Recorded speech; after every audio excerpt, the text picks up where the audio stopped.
Bueno, voy a comenzar con la carta 52. En realidad estaría bueno que tengan, digamos, frente a ustedes el esquema de la carta, que está bueno, en la carta 52 de Freud,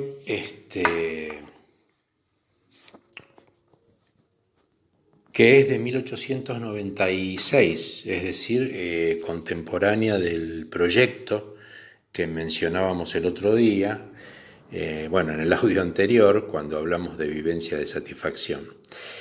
En realidad, esta carta, digamos, trata de un asunto puntual que es la cuestión de la memoria. O sea, Freud va a presentar aquí una exposición de su concepción, de una concepción de la memoria que él tiene en ese momento, y es una carta a Fliess, a Wilhelm Fliess, es decir, con aquel médico con el que Freud conversaba en esa época y compartía, digamos, algunas de sus teorías y le exponía, digamos, sus ideas. Esto es interesante remarcar, que tiene que ver también con lo que comentamos en la introducción respecto de la metapsicología. Siempre, generalmente, los desarrollos más metapsicológicos freudianos sobre el aparato psíquico tienen que ver con cuestiones clínicas o con asuntos, para explicarse asuntos, digamos, que siempre terminan en la clínica o del funcionamiento del psiquismo. En este caso, digo, así como está la interpretación de los sueños y todo el trabajo sobre la teoría del sueño, en este caso es sobre la memoria.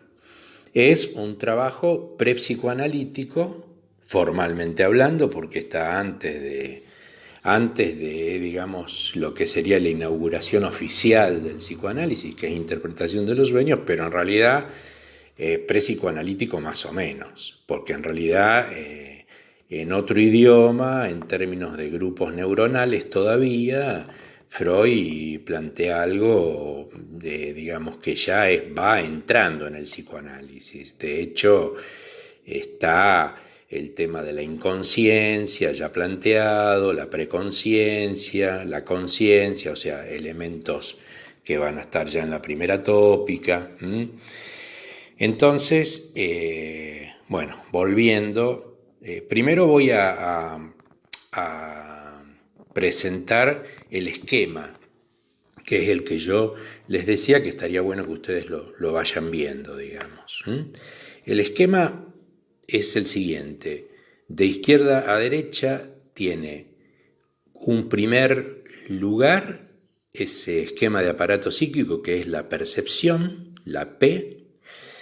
Una segunda instancia que es el de los signos perceptivos, que aparece con la nomenclatura SP o PS, no recuerdo bien en este momento, me parece que PS. Un tercer lugar que es el llamado de la inconsciencia en esta carta. Un cuarto lugar que es el de la preconciencia y finalmente la conciencia. ICC, PCC, CC, las tres abreviaturas de estas últimas instancias. Bueno, a su vez, ustedes van a ver que bajo cada término, P, PS, ICC, etc., hay una cantidad de elementos distribuidos de manera diversa y que cambian en su cantidad o en la manera de presentarse, son como unas X. Eso en realidad lo que está graficando es, digamos, justamente eso, la diferencia de ordenamiento de los elementos en cada instancia. A su vez, los tres lugares del medio, signos perceptivos, inconsciencia y preconciencia, están numerados, 1, 2, 3. ¿Eso qué quiere decir? Bueno, esos lugares que están numerados son diferentes de los dos extremos, o sea, de P, de percepción y de conciencia. ¿Por qué son diferentes? Porque son los tres lugares para Freud donde va a haber memoria, donde va a funcionar cierta memoria. Los 5 lugares de este esquema son grupos neuronales, así están presentados, y los lugares de memoria, los numerados, son lugares donde va a haber existencia de huellas. ¿De qué huellas? De huellas némicas. Némico, ¿de dónde viene? De memoria, o sea, huellas de memoria. Traza, marca de memoria.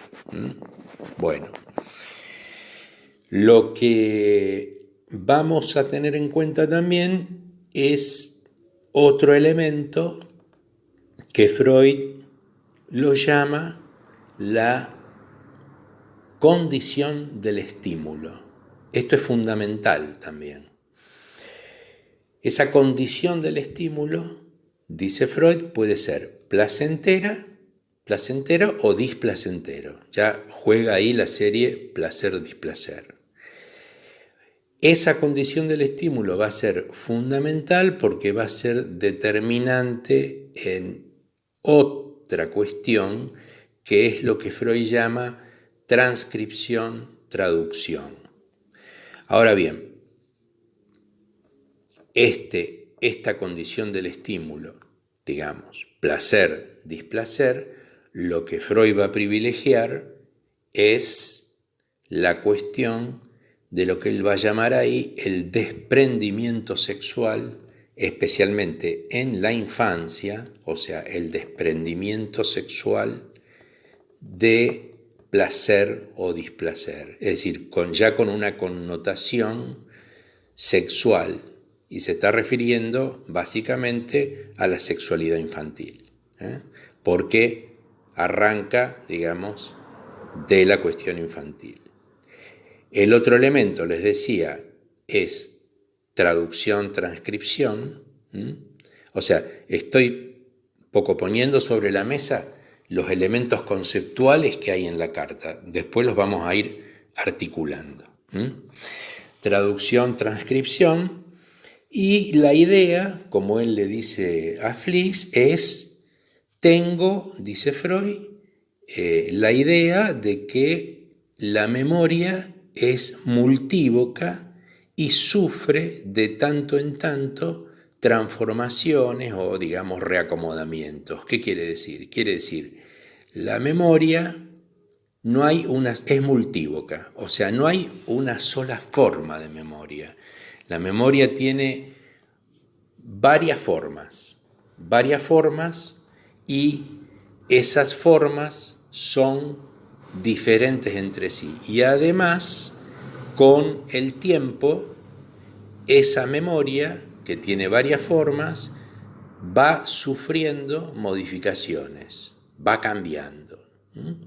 Con el tiempo, bueno, vamos a ver después de qué tiempo, pero en principio podemos pensar lo que Freud consideraba de, obviamente, la infancia, la primera, la segunda infancia, el periodo de latencia, donde hay un fuerte olvido de lo infantil, la pubertad, donde hay un reacomodamiento también, tanto de los elementos némicos, del material psíquico como de la sexualidad.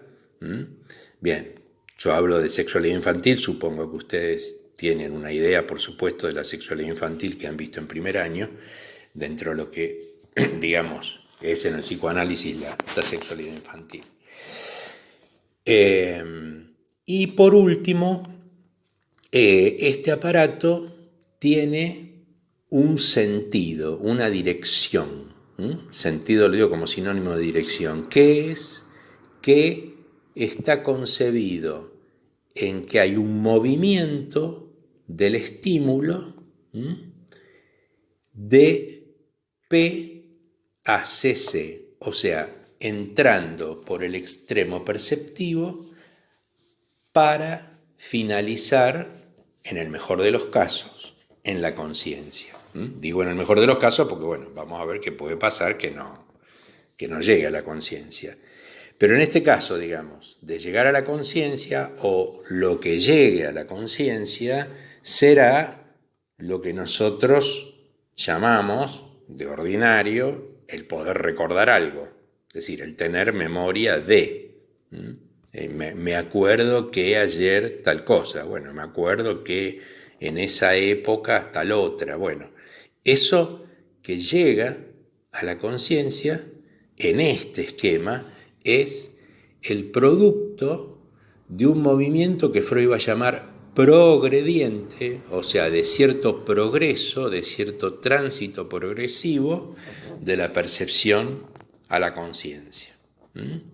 Pero no sin pasar por justamente los 3 lugares intermedios, que son los lugares precisamente de memoria, donde se van a producir las transcripciones, traducciones. Bien.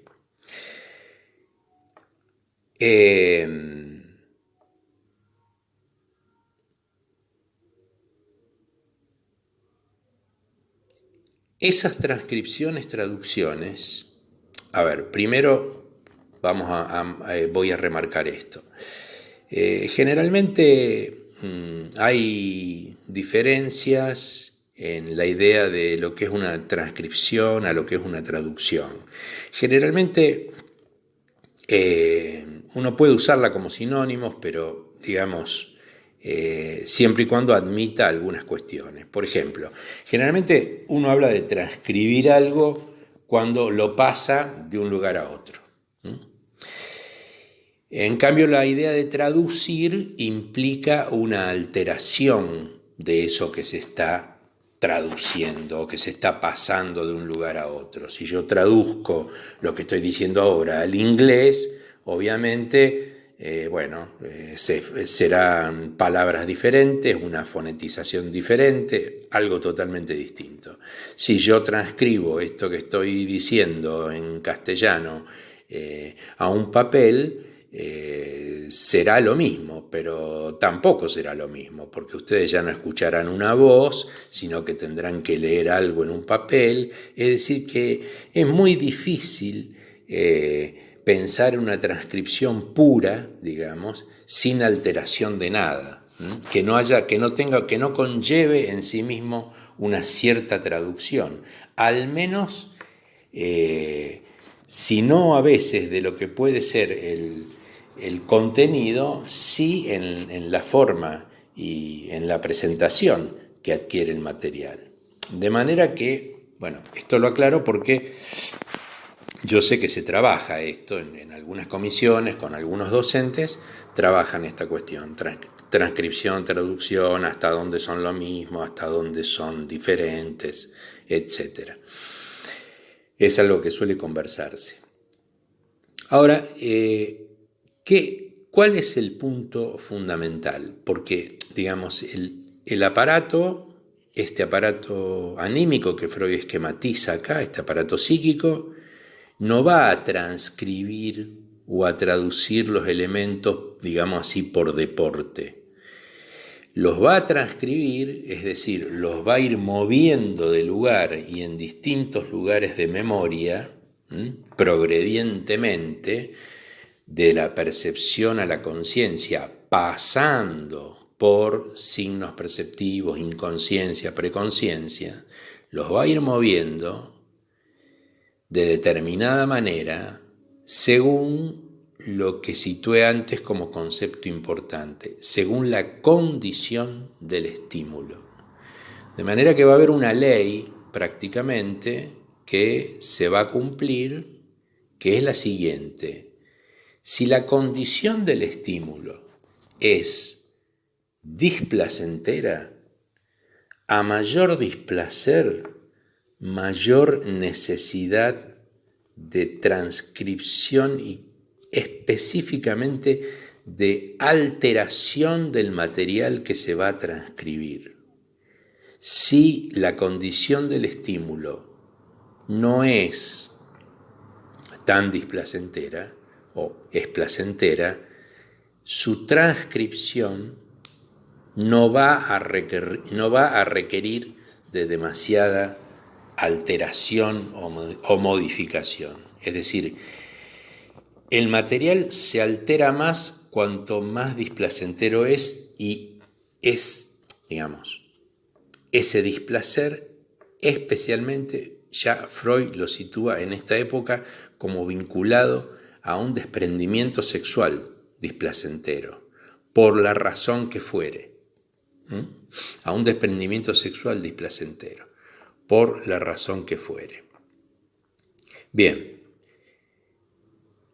a su vez, Freud va a plantear que en el primer orden de transcripción, es decir, siempre partimos de suponer de que el estímulo ingresa por la percepción para ir a culminar en la conciencia, el resultado de ese estímulo en sus múltiples transcripciones de huella va a culminar en la conciencia.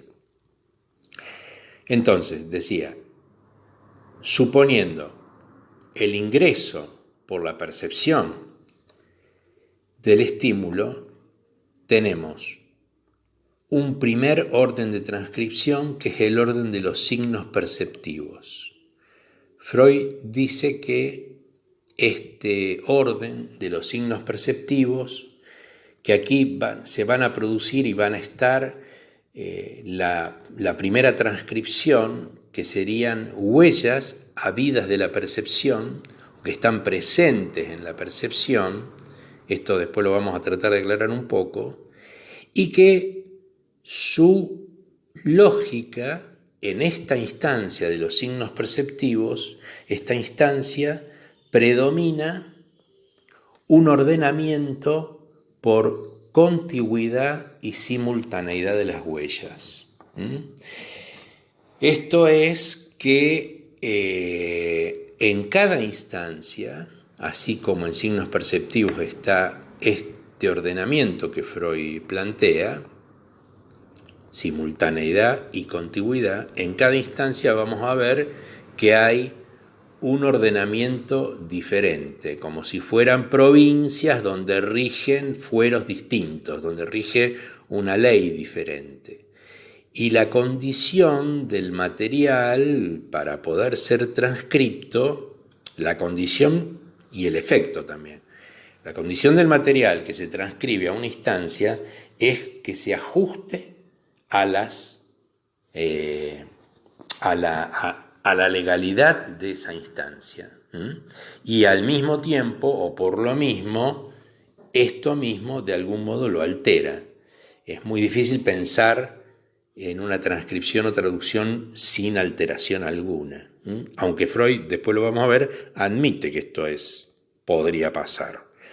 Pero más a lo largo tomando un periodo de la vida. Bueno, digo, entonces, el primer orden de transcripción, vuelvo, es el de los signos perceptivos, decía, que van a ser huellas que van a estar en una relación de contigüidad y simultaneidad respecto del hecho perceptivo, del acontecimiento perceptivo. Esto en realidad, ¿qué quiere decir contiguo y simultáneo? Si algo contiguo es algo que está en una relación de vecindad. La habitación contigua a la que estoy es la habitación de al lado. Y algo simultáneo que es algo al mismo tiempo. O sea, que son los signos perceptivos, son huellas que están en un orden de transcripción al mismo tiempo y en vecindad, simultánea y contiguamente, respecto de la percepción, del ingreso mismo de ese estímulo. Este es un punto importante porque, digamos, uno podría pensar acá, bueno, pero entonces está la percepción y después quedan el primer nivel de huella, de memoria más elemental, son estos signos perceptivos que quedaron de la percepción, o ya en la percepción hay signos perceptivos. Para esto voy a remitir a una cosa que vimos en Vivencia de Satisfacción. ¿Se acuerdan ustedes que cuando decíamos, bueno, el complejo del semejante, el semejante asiste al niño de sus propias huellas? O sea, en la percepción de la satisfacción que el niño puede tener en la vivencia de satisfacción, así como también en una vivencia dolorosa, ya hay signos perceptivos que en primer lugar aporta el otro. O sea, el semejante con sus huellas. Pero además de eso, digamos, se producen también signos perceptivos en el niño por la percepción del estímulo del que se trate. Es decir, que en realidad los signos perceptivos son lo que indica que, podríamos decir, no hay percepción virgen, desnuda, pura, o sea, absoluta. Ya el hecho perceptivo es sobre un corte que está hecho, valga la redundancia, el hecho perceptivo ya es en función de un corte que algo o alguien ha hecho. Ya está orientada de determinada manera, sea por la posición del sujeto misma o sea por el otro, en el caso del niño, del infante, del niño pequeño. Pero, digamos, de alguna manera, el signo perceptivo es algo que podríamos situar allí justamente contiguo y simultáneo, o sea, está en la percepción linda con estos signos y estos signos están al mismo tiempo.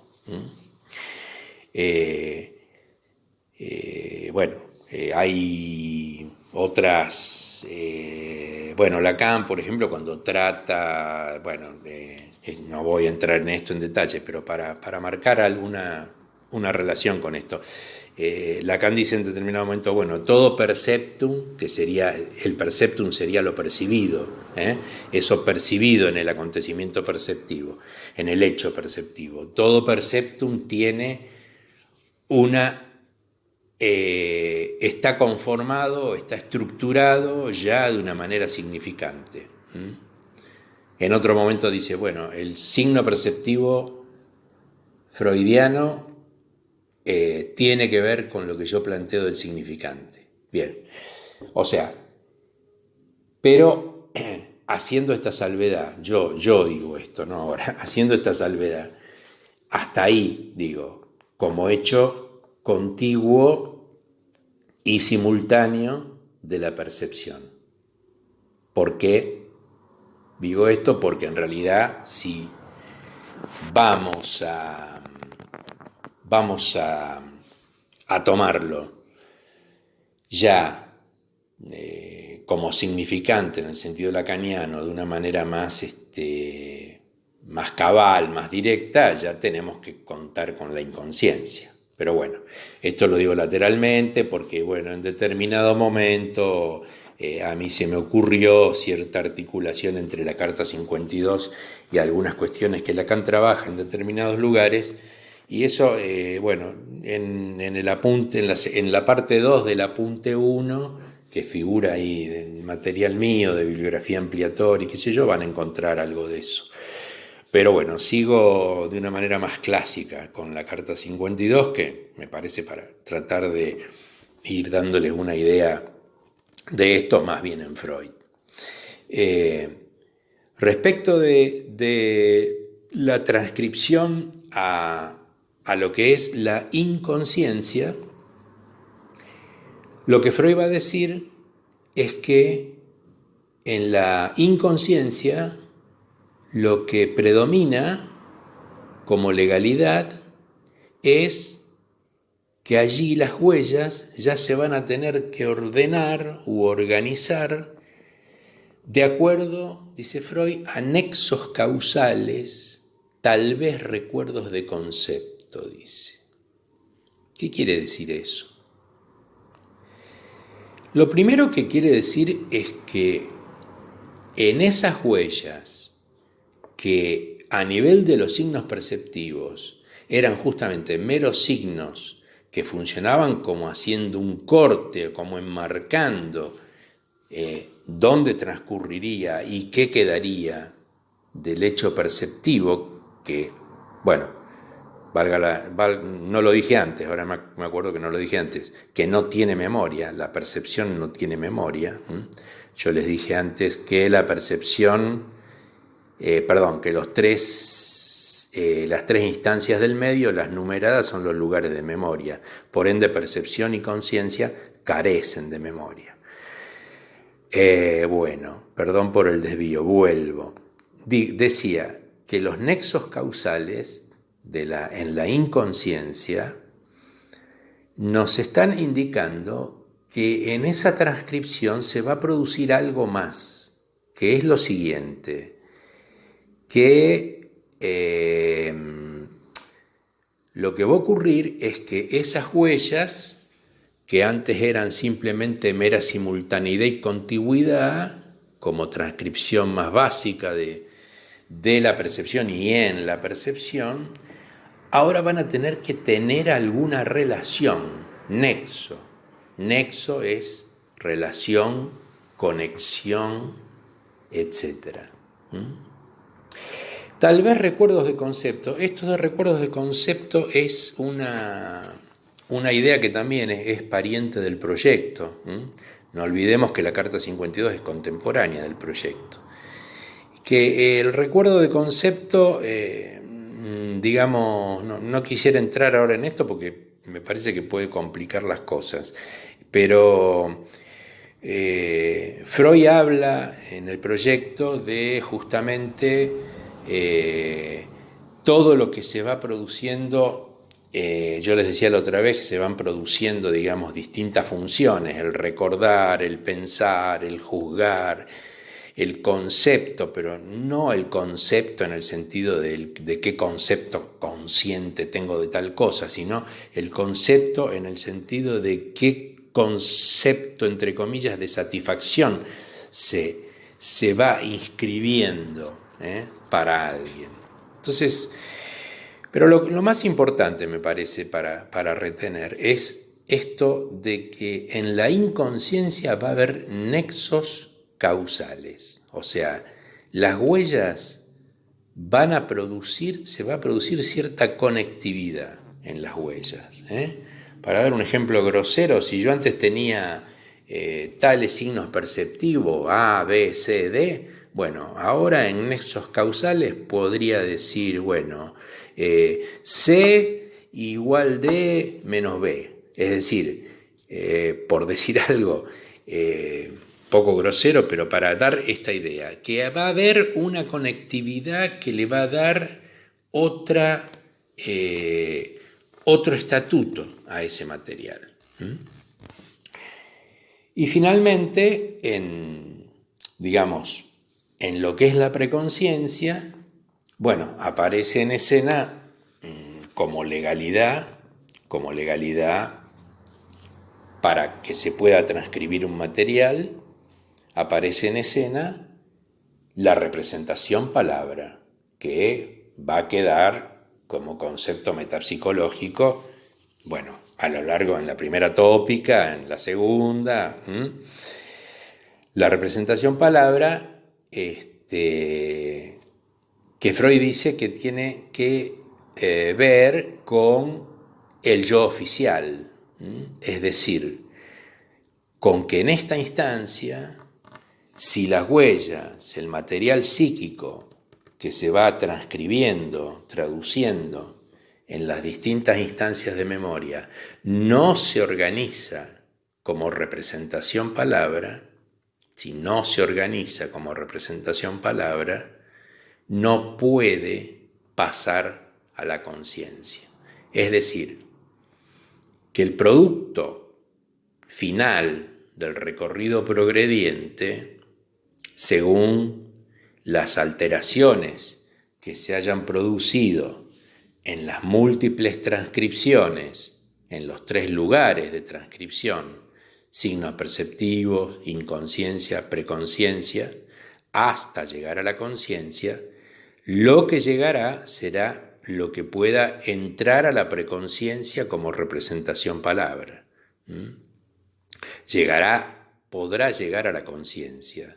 Y esto, acá Freud lo llama el yo oficial.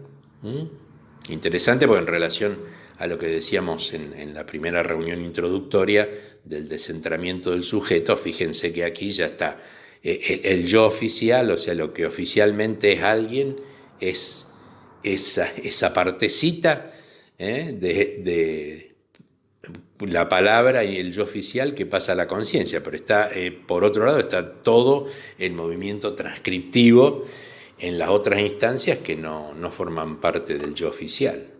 Sin embargo, sí están funcionando en el aparato. Bueno, ahora bien, ¿qué pasa? Había dicho que la transcripción o traducción va a implicar una mayor o menor alteración del material de acuerdo a la condición del estímulo. De manera que si yo tengo un estímulo muy displacentero, especialmente por el desprendimiento sexual, insisto con esto, que Freud ahí le da una particularidad, porque ya aquí ya se ve en esta carta. ¿Por qué él particulariza esto? Porque evidentemente no está hablando del displacer que puede haber por ejemplo, en la necesidad del hambre. Sí, eso es un displacer, pero eso se puede calmar. Él está hablando de un desprendimiento sexual que otra cosa es que está exigiendo otro trabajo en el aparato. Digo, esto está en la base y es esencial para entender la primera dualidad pulsional que hay en Freud, que vamos a mencionar después, pulsiones de autoconservación y sexuales. O sea, cómo en realidad sostenido o apoyado el concepto de apoyo o anaclisis en la necesidad, veíamos en la vivencia de satisfacción, aparece el deseo y la necesidad de repetición del deseo, no la repetición de la necesidad. La necesidad se repite y se puede volver a satisfacer, a calmar, digamos, a cancelar incluso, pero la necesidad de repetición, bueno, acá ese desvío que toma la cuestión de la sexualidad lo vemos en este otro término, ese desprendimiento sexual que plantea Freud, que puede ser placentero o displacentero. Pero bueno, entonces, decíamos que a mayor displacer, mayor necesidad de traducción. Mayor necesidad de traducción, mayor necesidad de alteración del material. En realidad, digamos, en este punto, lo que habría que considerar es lo que Freud llama aquí 2 modos de la defensa normal y la defensa patológica. La defensa normal es cuando se le puede restar el displacer, o sea, la condición del estímulo de displacentera, se puede restar, se le puede ir quitando displacer, Recuerden que siempre el objetivo transcriptivo-traductivo es restar el displacer y restablecer cierto placer o cierta homeostasis. Eso que estaba en el proyecto sigue firme acá funcionando, ¿no? Bueno, vuelvo entonces. Decía, la defensa normal va a ser ese mecanismo que le permite restarle displacer al estímulo, manteniéndose en la misma instancia de transcripción.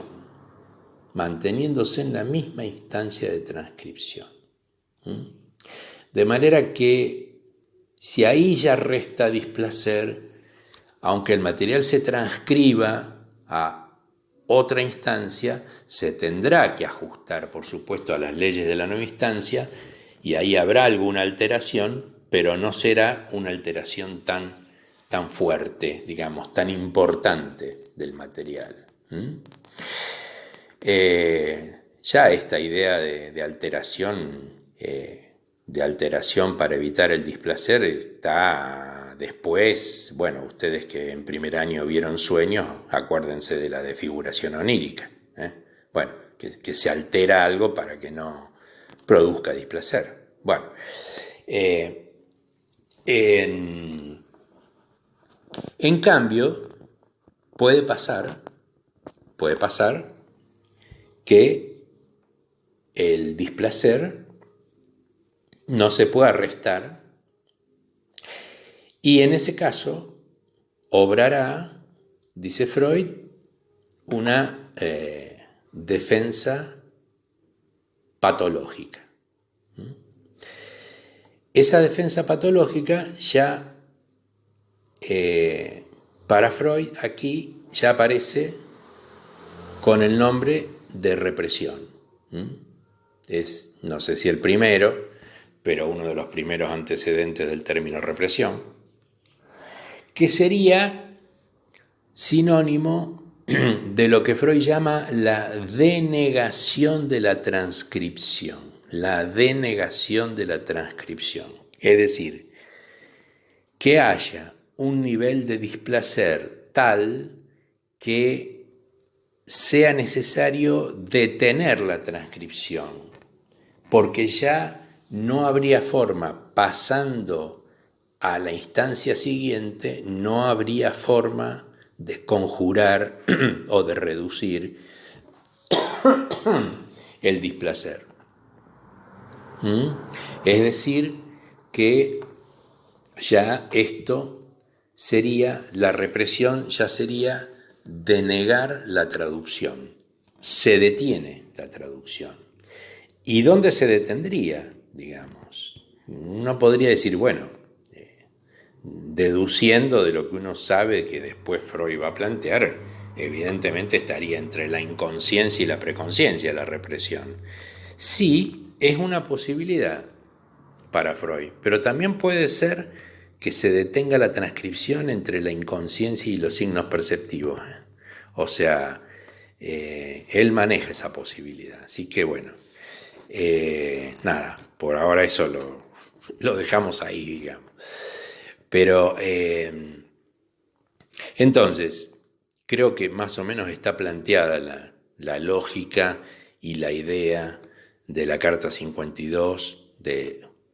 Bueno, creo que esto les va a servir como marco, digamos, para poder leerla y entenderla.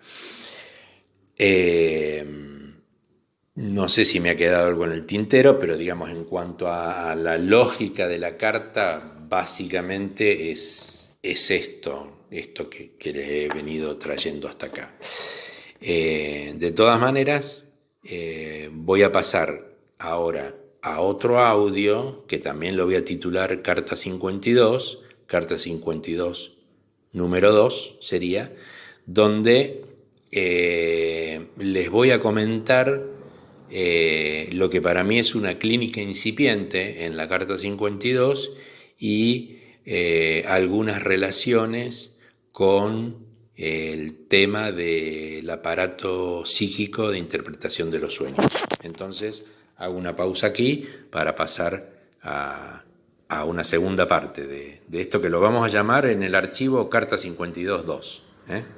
Yo siempre en los audios les voy a ir indicando cuál es el audio que sigue, para que puedan ir dándole una hilación a los temas.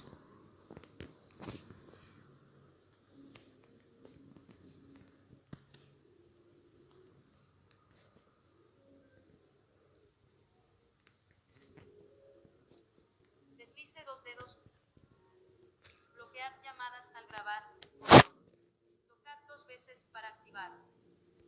Alerta. ¿Desea guardar la grabación o descartarla? Cancelar. ¿Desea descartar? ¿Desea guardar la grabación? Guardar. Botón.